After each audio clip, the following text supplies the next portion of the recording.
আসসালামু আলাইকুম। বাংলাদেশি হোম শেফের নতুন ভিডিওতে তোমাদের সবাইকে স্বাগত। আজ আমি রান্না করে দেখাবো শীতের ভাপের পিঠা। তো চলো শুরু করা যাক।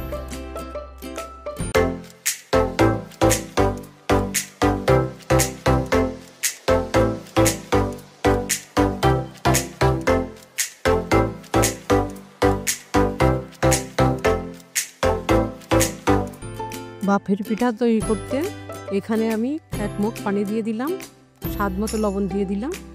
পানিটা একটু বলক আসছে, এবার চালের গুঁড়ির আটাগুলো দিয়ে দিলাম। ফ্রিজে ছিল ঠান্ডা, ঢেকে দেব। এবার নেড়ে ছেড়ে ভালোভাবে মথে নেব।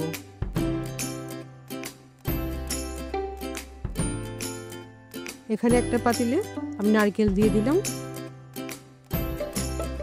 এবং খেজুরের গুড় দিয়ে দিলাম। এটা রান্না করে নেব।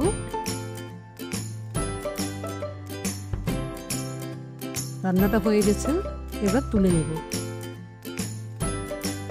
এখানে রুটিটা তৈরি করে নিলাম। একটু পুরো করে নিব, বেশি পাতলা করব না। চারিদিক কেটে নেব।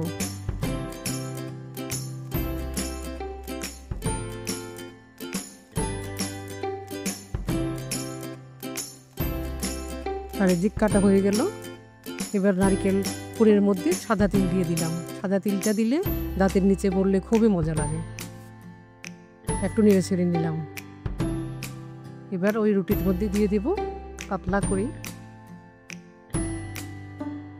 সবগুলা মেলে মেলে দেব।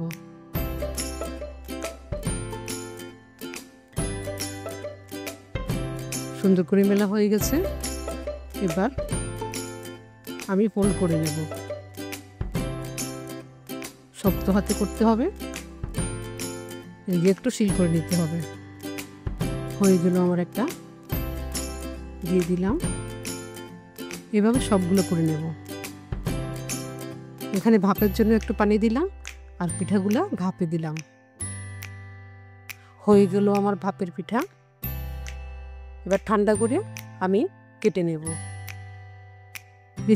বেশি ভালোভাবে ঠান্ডা হয় নাই, তাই রসটা বের হচ্ছে। যদি ঠান্ডা হতো তাহলে রসটা বের হতো না। খেতে দারুণ লাগে, একবার খেয়ে দেখবেন এভাবে তৈরি করে। হয়ে গেল আমার শীতের ভাপের পিঠা। ধন্যবাদ ভিডিওটি সম্পূর্ণ দেখার জন্য। ভিডিওটি দেখে ভালো লাগলে লাইক, কমেন্ট ও শেয়ার করে দিবে। চ্যানেলের বাকি ভিডিও দেখে চ্যানেলটি সাবস্ক্রাইব করে দিবে। তোমাদের কোনো পছন্দের রান্নার রেসিপিতে দেখতে চাইলে কমেন্ট করে জানাবে। আজ এই পর্যন্তই, দেখা হচ্ছে পরে ভিডিওতে। ততদিন পর্যন্ত সবাই ভালো থাকবে।